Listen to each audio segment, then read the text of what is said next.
Okay, so let's focus in on the Mavs first, and then we can focus on Brooklyn too. So taking a deeper dive into the Mavs, strictly from a basketball point of view, in my personal opinion, this trade did not help them. If anything, it puts them in a potentially worse situation in a few months. It for me, this was a high risk, at best moderate reward type of trade. So what I mean by that is, if you yes, they made a mistake of not re-signing Brunson. That's over with. We just got to move on. So right now, they currently can trade 2 picks, and that could increase to 3 after during this summer once they owe their last first round pick to the Knicks. Right. So right now they can trade 2 picks before this Kyrie trade. They could trade 2 picks, and they also had quality role players in Dorian Finney-Smith, Dinwiddie, Josh Green, Tim Hardaway. You kind of debate whether he's quality or not. He's pretty decent. His contract is a little inflated, but pretty decent enough. Reggie Bullock, kind of same thing. Contract's a little inflated, but decent. If if you're trying to get a number 2 player with Luka, you can't like be 1 foot in the door, if that makes sense. So basically, you traded a handful of your assets right now for a star who can potentially leave this summer, right? And his reasons for staying, you don't know. If the Mavericks don't do well in the playoffs, if he's unhappy playing next to Luka, whatever the case may be, right? To your point, their defense is gonna definitely go down now that they lost Dorian Finney-Smith. But my biggest reason why this is a tremendous risk and not a lot of upside is because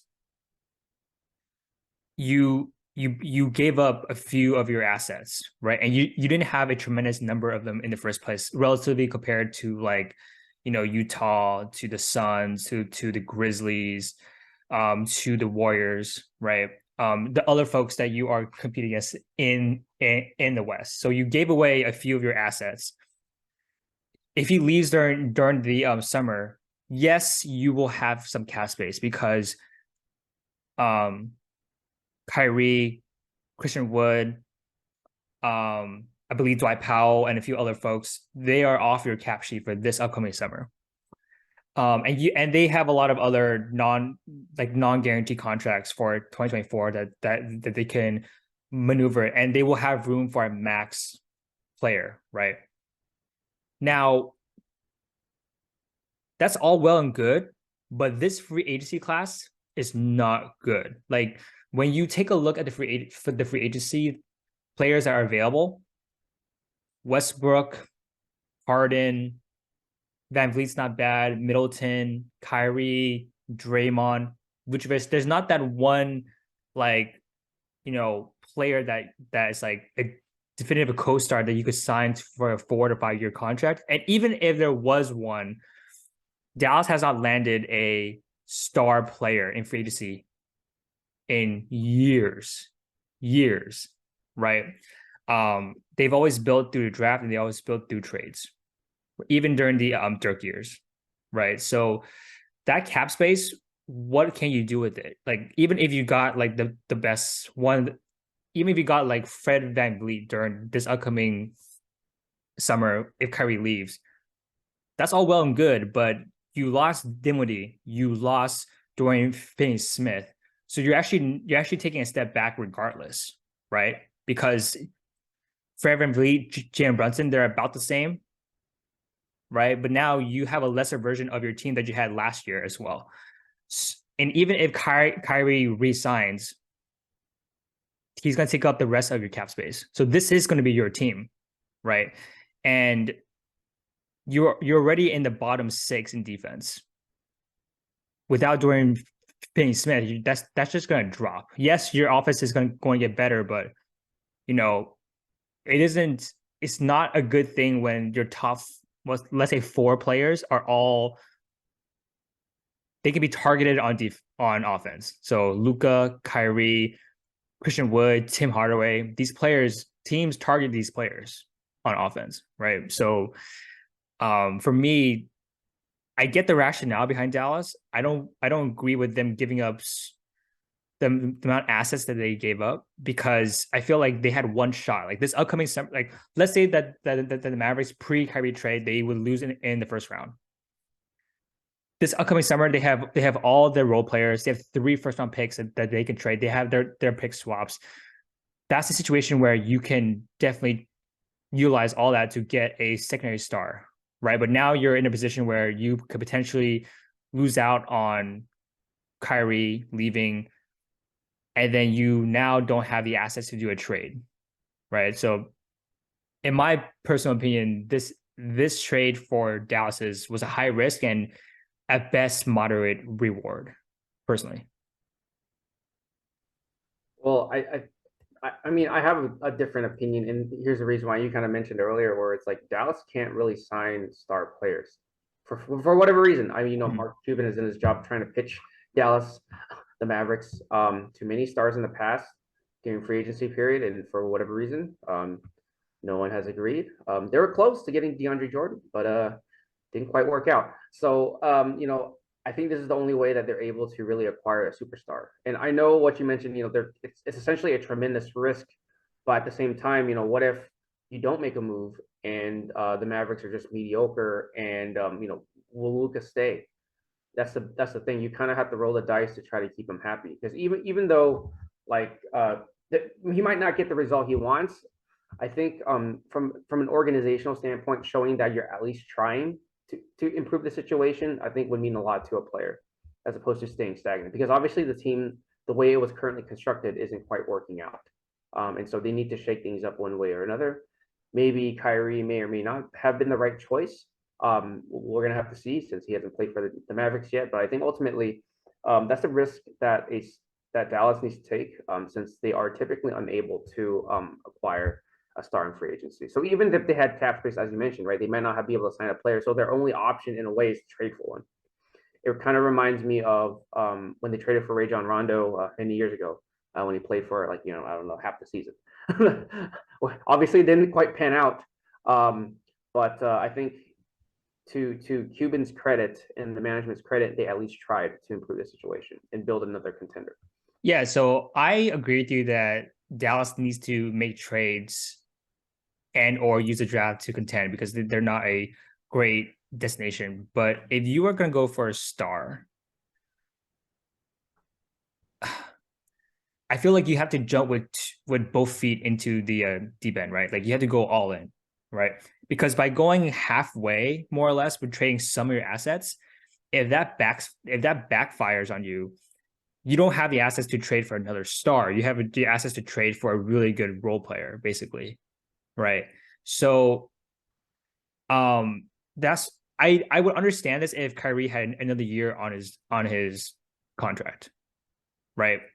I would understand this if he had 2 years left on his contract. I would understand that risk, because, to your point, the Mavs need to show Luka that they should and are trying to make moves to improve the team, right?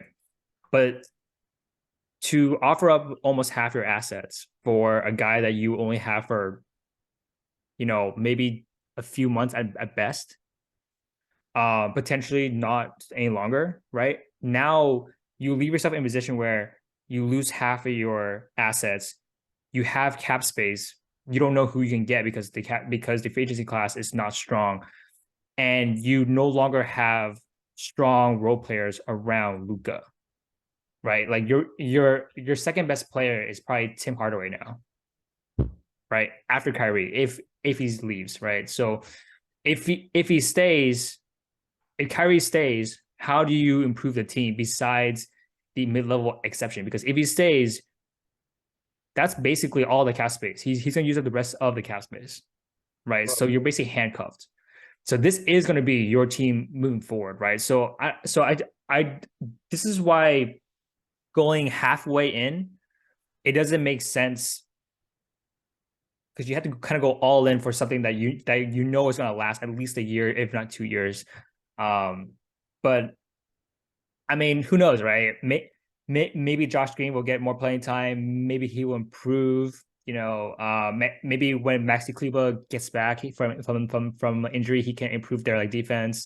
I'm trying to play devil's advocate to myself right now. The dude just got to step up. I mean, ultimately, Yeah. the other guys got to step up. That's what it really boils down to. Yeah. And my argument to I guess my argument will also be, what would be a better alternative to Kyrie, right? So like hypothetically, they don't make any moves. Then what? Who would they get instead?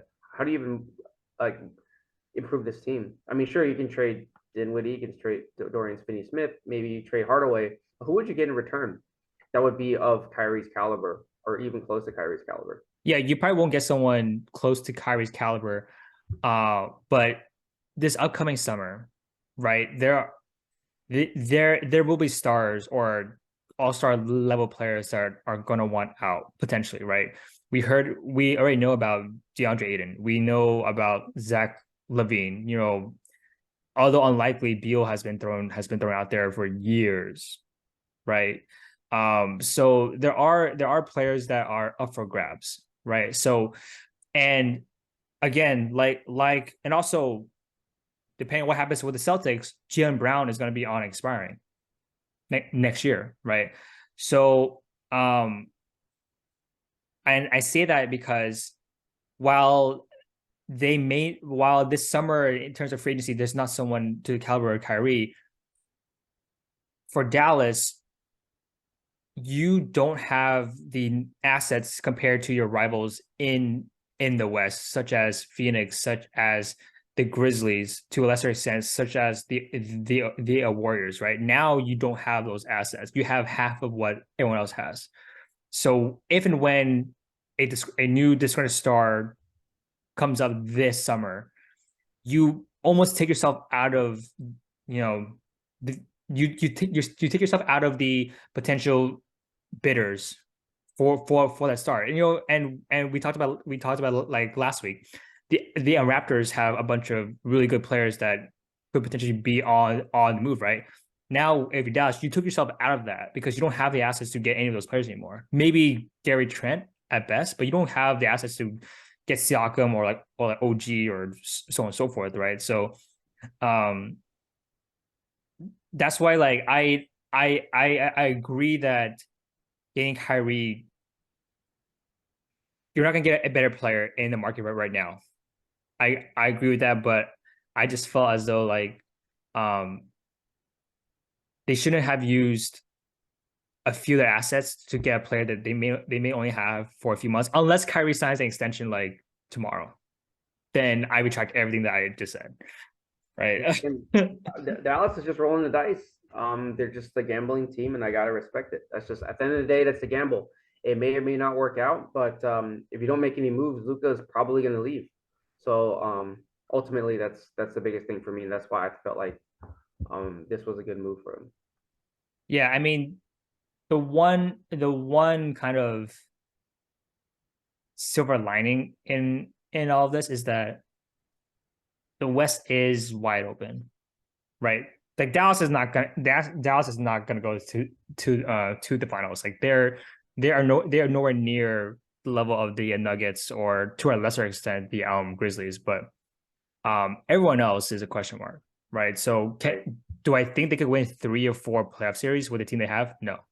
Do I think they can get to the second round?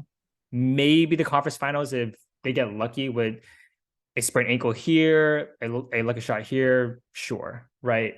So that's kind of the saving grace that like, there is no clear dominant team in the West besides maybe the Nuggets, right? So we'll see.